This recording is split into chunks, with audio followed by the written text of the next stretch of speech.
Welcome to the Outcast Intellectual Podcast, Old Sport. Today, I'm going to not continue talking like that. Going to be a solo episode, and I think this is actually going to be a shorter one for a change, because I was going over the talking points and making a point of not just repeating myself over and over again. So, uh, positivity, the whole thing. People have been talking about it, I don't know, maybe since like the 80s in terms of all the self-development such stuff and such.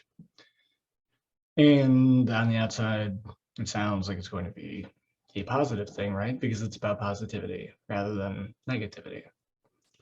Except for the reality that having an optimistic attitude is not enough to change an undesirable situation.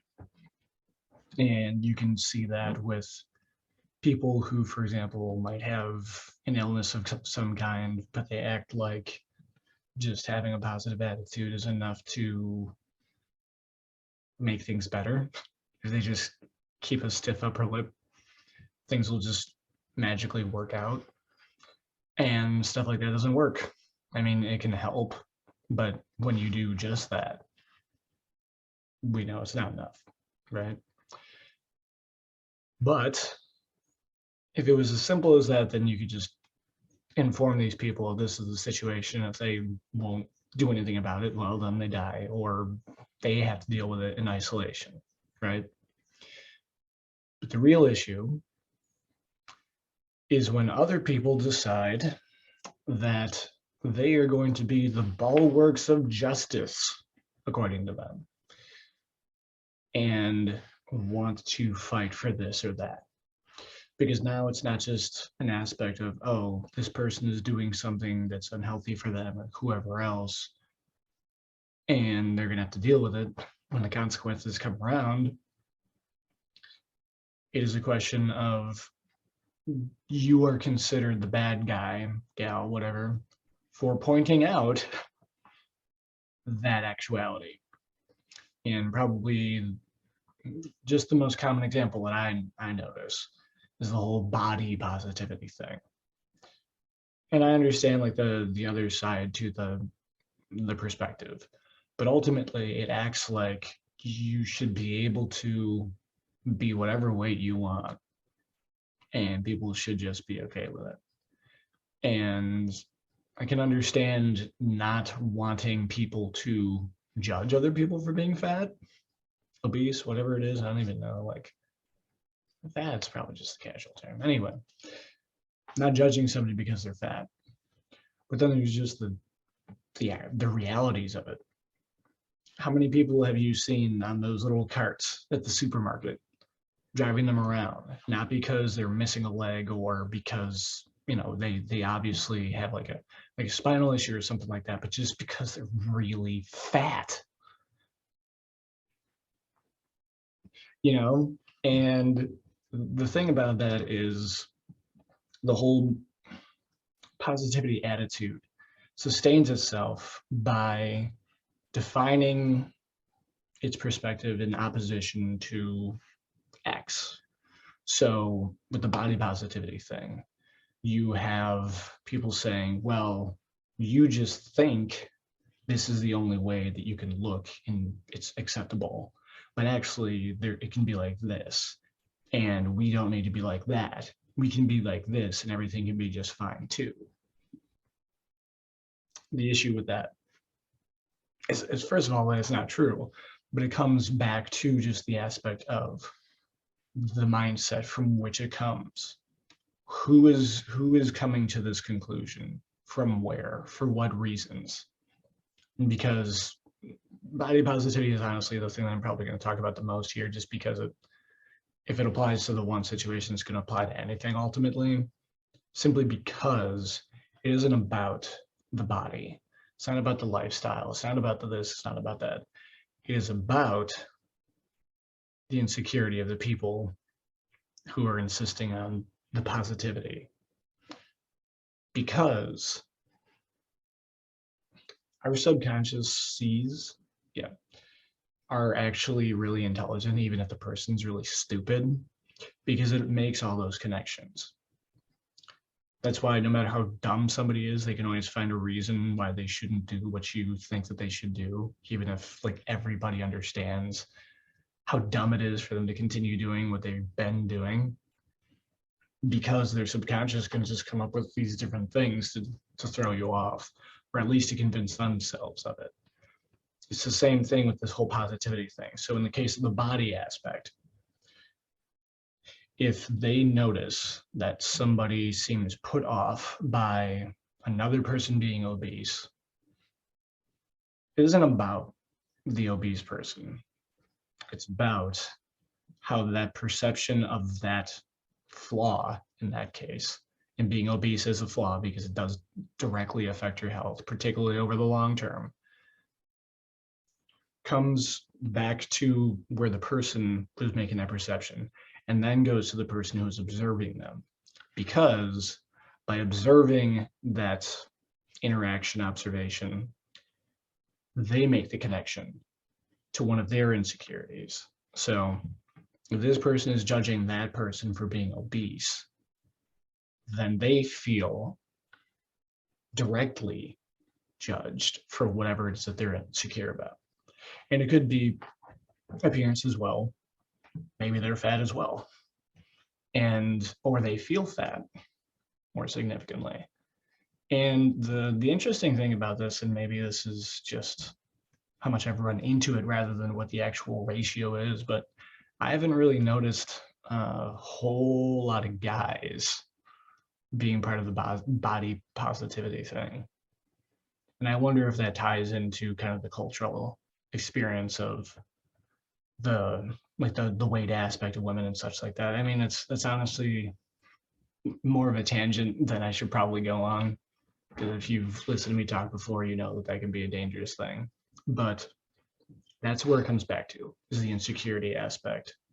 And that is also ultimately why, even pointing out things like, for example, the health issues of being obese versus just the notion of, well, you don't need to look like everybody wants you to look. Of course not. But it's not looking different that is ultimately the real issue. It is the fact the person is unhealthy and also looks like that. And I could go into a whole side thing about how judging a book by its cover is just like what we do because we're animals. And I think like it's like 75% or something like that of like our sensory perception is based on our vision. I forget exactly what it was, but I mean, we are just by nature of how we work, very visually centered people. But to not go on the tangent, if you bring that back to the insecurity aspect, where, if that is the case, how do you even deal with it? Because again, it's not about that body aspect. It's about the fact that the person makes the connection between this and that. So you can't just debate the point and prove to them why X is the case, because that's just an excuse for them to get upset. So it'd be like, no, I can't think of a situation. Basically, you can't debate a point because there is no point, because that's just what they're using to feel bad about something that may have nothing to do with that point beyond their own aspect of insecurity. And the big issue, well, not the big issue, but the big trend that happens as a result of this is that more and more and more and more people buy into it because they sense what that one person's doing and they just keep moving along with it.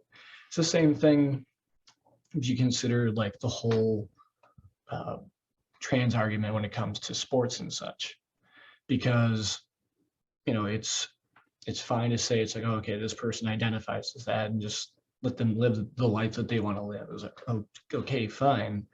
But once it starts affecting other people, then you need to deal with the reality of what are they physically? Because you can say whatever you want about gender being something that we assume a role in society, that if you choose to, to wear a dress, how does that hurt anybody if you're a guy? It doesn't. But if you say that you're a girl and you still have the testosterone and other aspects of being a man, which is what makes guys generally sexually dysmorphic from women, which if you're not familiar with the term, basically it's like when you notice that a group, like that one sex in a species is larger than the other, that's sexual dysmorphism or dimorphism, whatever the term is, that's what it is. And so what you have is like, guys are generally bigger than girls, right? Generally stronger in that regard. So if you have someone who just genetically is more inclined towards this given task, but they identify as that,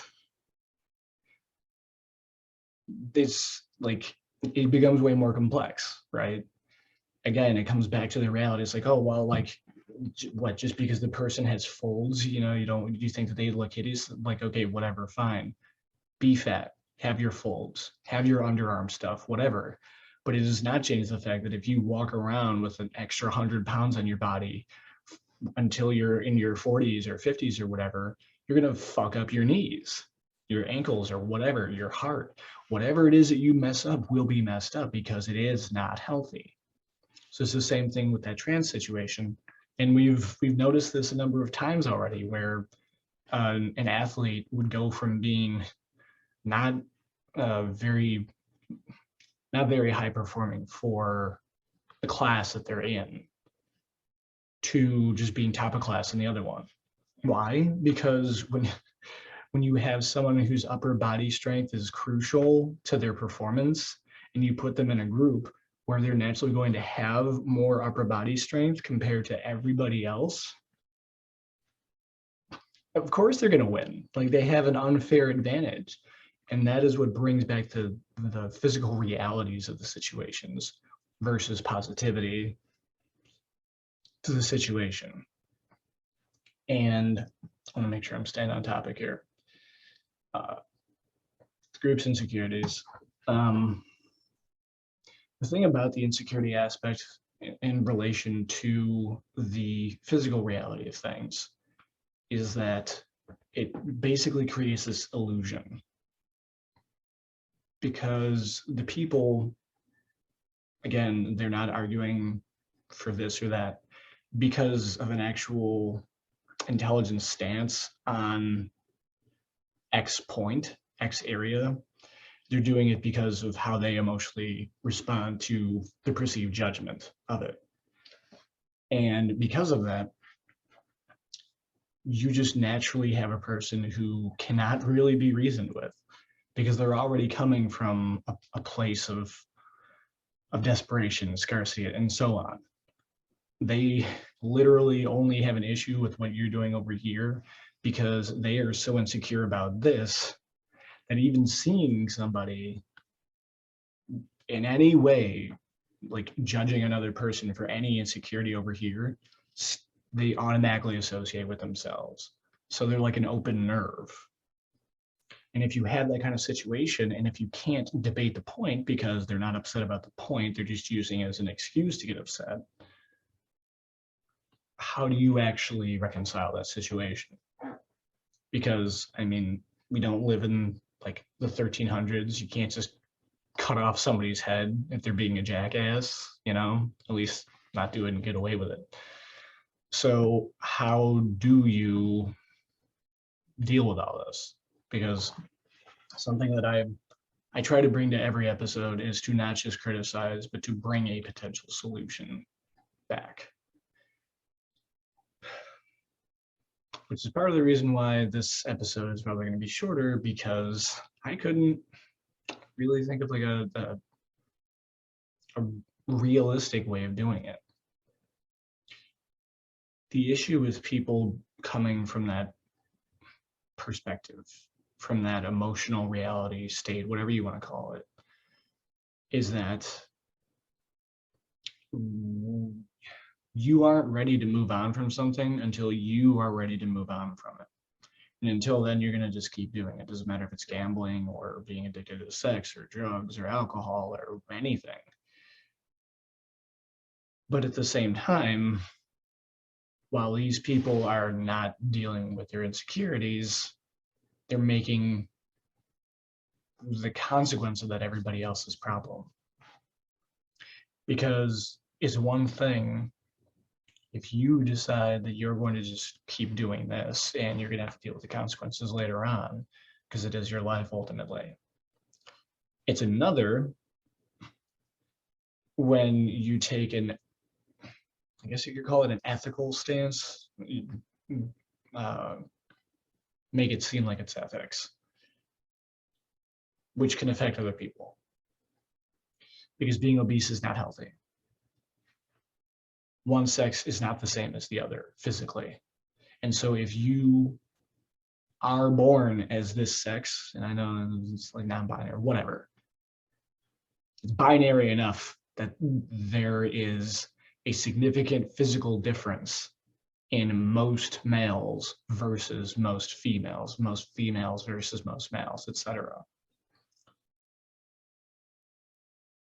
Because those things are an actual situation, and because the attitude is not even coming from a place of actually trying to help, it's just coming from a place of being, I hate saying triggered, but I'll say it in this case, being triggered by whatever the situation is. You have someone who is coming from weakness ultimately, and they're not trying to actually improve anything. They're just trying to argue that being this way is okay because of what that means to them. Because if it's okay to be like this, then it's okay to be like they are too. And again, it can be a direct comparison. If someone, for example, does have like a transsexual, whatever, I'm sure that they've changed the terms by the time I was actually paying attention to any of it. But if they do feel that way and they see the people, like somebody else pointing out, it's like, oh yeah, like this person went from supposedly being a dude to supposedly being a woman, except the person still has the man's strength. Well, to them, it feels like they're being invalidated, that they can never be the woman or what, et cetera, et cetera. And so they try to argue that it's okay, but it's not based on like, it isn't based on the notion of, okay, well, this person comes from this situation. We need a way of grading their physical performance compared to the other top performers in this group so that we can determine if it's like a fair comparison or whatever it would be. They just want it to be okay to do whatever they're doing. It's like, oh, just deal with it. And so when you have people who are arguing from insecurity and who necessarily are not trying to find a solution to a given issue, then you ultimately have somebody arguing for what I would say is kind of the antithesis of human nature, which is to just be okay with where you are. Because you're not just talking about the physical reality in that case, you're talking about the emotional reality where it is that, I mean, nobody enjoys getting upset easily. At least I don't imagine people do. People get comfortable with going through that whole cycle with the dopamine and everything.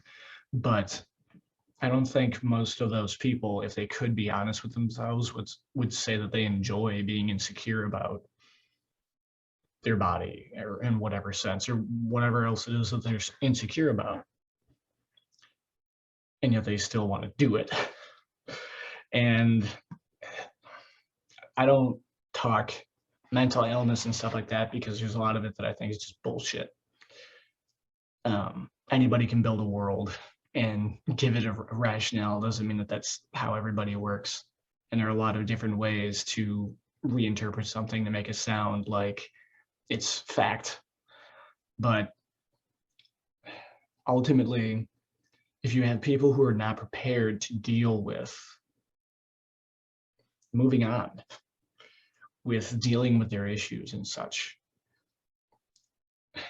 The unfortunate aspect and reality of social media and everything is that people who are honestly just followers, they're just worker bees, they're not really going to do with anything with their lives, they're just going to work for somebody else, which is fine because people who run businesses or uh, have the military or government or whatever need people to do jobs that other people wouldn't want to do. But they get this false sense of importance because they can go live on Facebook. Or because they can post to something, and so on. And what you have is a number of people who don't really have the attitude, or I won't say intelligence because you can always make yourself wiser in regards to certain things. But people who just don't know what the fuck they're talking about and who are never going to because they're not coming from a place of emotional maturity makes it sound like there's like a given place where you can be, but I think you get my point. They are getting on their soapbox when they can't tell you what 1 + 1 equals, but they feel like they can, because if they admit that they can't, then that makes them feel really bad and it's easier for them to just continue dealing with it.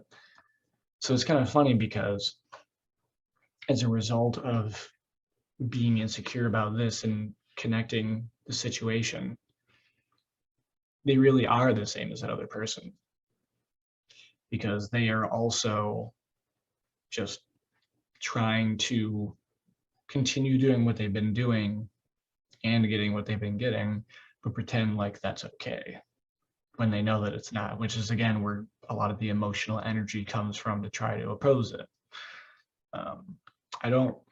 I should probably read some more of the psychology books and such like that so I can actually say what it compares to, because I know there's Jung and Freud and such, and there are probably situations like this that they've already covered. But even when you just think of it from the attitude of the cultural standpoint, like let's step back from what I was just talking about and say that someone does have a legitimate point. Okay. For example, people have different body shapes, as we well know. I don't know what they all are, but there's like the apple and the hourglass and so on. I don't know if that's supposed to just be for women, but whoever it is for. So just because you have this type of body now does not mean that there's something wrong with you. Modern day, generally what is found pushed as attractive by movies and such are like slender women who are in shape, but certain things are filled out. You know what I mean? You don't generally see like a thicker woman being put out as the notion of beauty. So you could say like a woman who is just not like the tall, like supermodel kind of body could still be very attractive in her own right.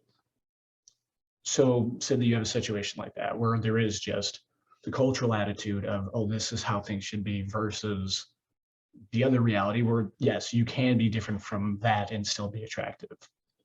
If that wasn't the case, then nobody who wasn't fat, or at least pudgy, would be attractive, because during the medieval ages, having extra body weight on you was actually, as far as I'm aware, desirable, because there's proof that you could actually eat, which is, I mean, when you don't have lots of food, I suppose it can be attractive.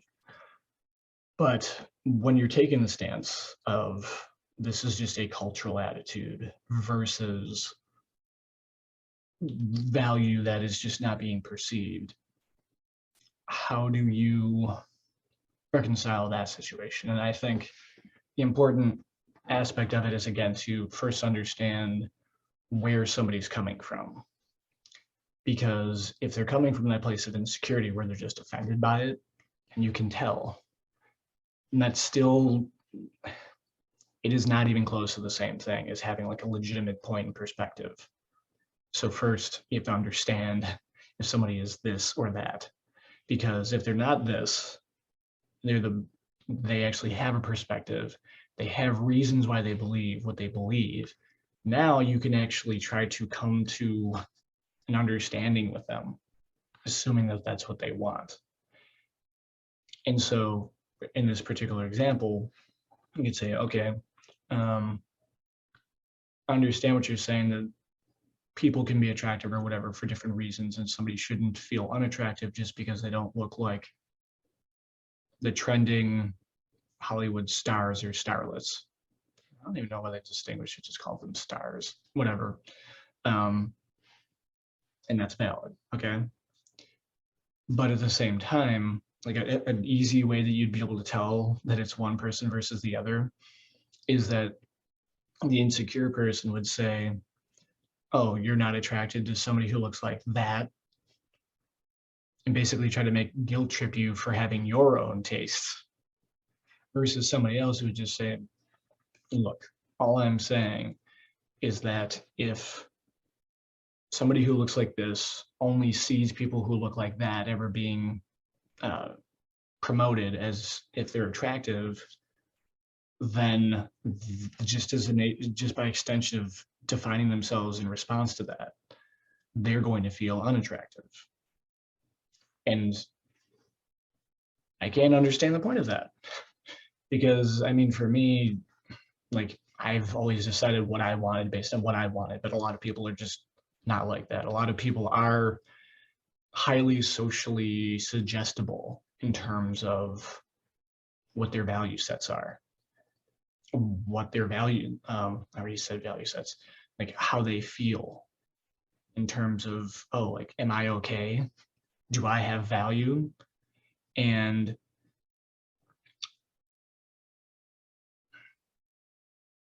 the issue is separating this situation from the other one. Because again, this is something that people can just come to an understanding of, where it's like, okay, well, I understand that just because somebody doesn't look like that doesn't mean they're unattractive, but just because they can be attractive in their own right doesn't mean that I need to be attracted to that to make them feel better or to legitimize them in that sense, because it's still, that would again go back to the other situation where it's everybody else's job to make these people feel better when it's just factually not the case. And when I say these people, I mean the insecure people, not to say the people who look different, whatever. I feel like sometimes they need a whiteboard. And again, you get into the situation where how do you, when you have a legitimate situation like this, so it's actually just somebody who doesn't look like that, you know, and this is not a situation of people saying, oh, like, this person who weighs 300 pounds is healthy. It's like, no, they're not. Shut up. You're going to get this person killed or like lose a leg someday. When it is a situation of just a person looking, let me make sure I'm okay. Facebook's not showing me any comments or anything, so if you're giving me stuff, I apologize because I'm not seeing it. So when you have a legitimate situation, how do you then actually address it from an intelligent and fair point of view, versus what I just mentioned, where the person is still flexing their insecurity, but they're doing it through something that just by happenstance, by chance, ends up being something that could be a decent point. So instead of this being a morbidly obese person, it's just somebody who could look attractive or who is attractive in their own way, versus this. Because at the same time, if the person who's arguing this point is still doing so from a place of insecurity, it's still incorrect from where they're coming from, but now they have way more ammunition to just fire off anyway.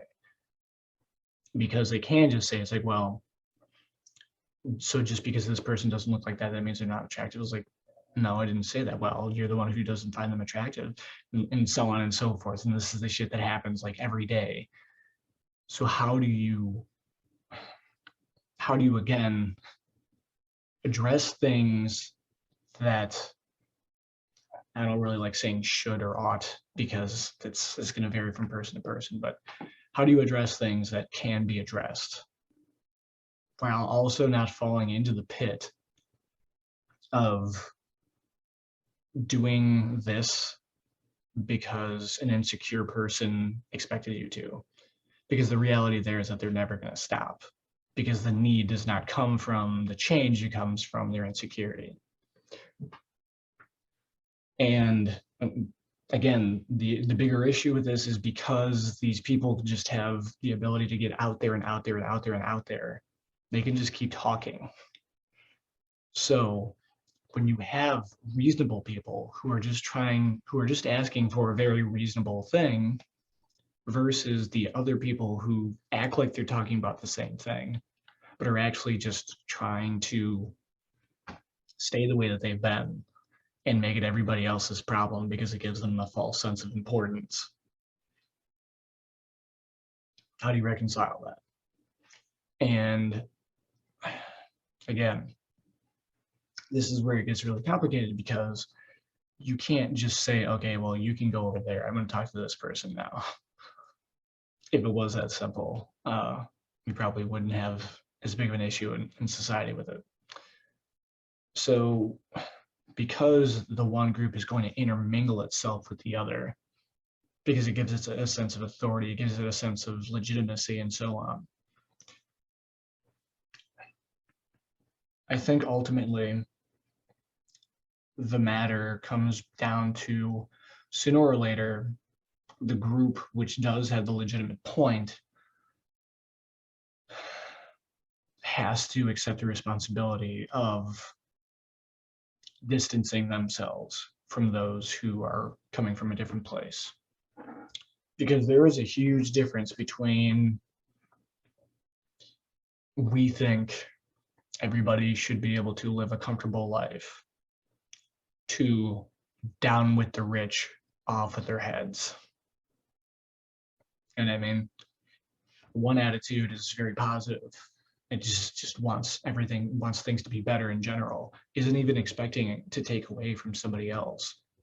The other situation is all about, you're the reason that my problem exists and we're going to punish you for it. In order for things to move forward, because an outsider cannot just artificially separate the two of them, because even what they're trying to do could be interpreted as attack on the whole, which is not going to help anybody. The people who are in the actual group, who are trying to make a legitimate change or actually make things better and so on, are the only ones who really have the power to remove the parasites from their body, essentially.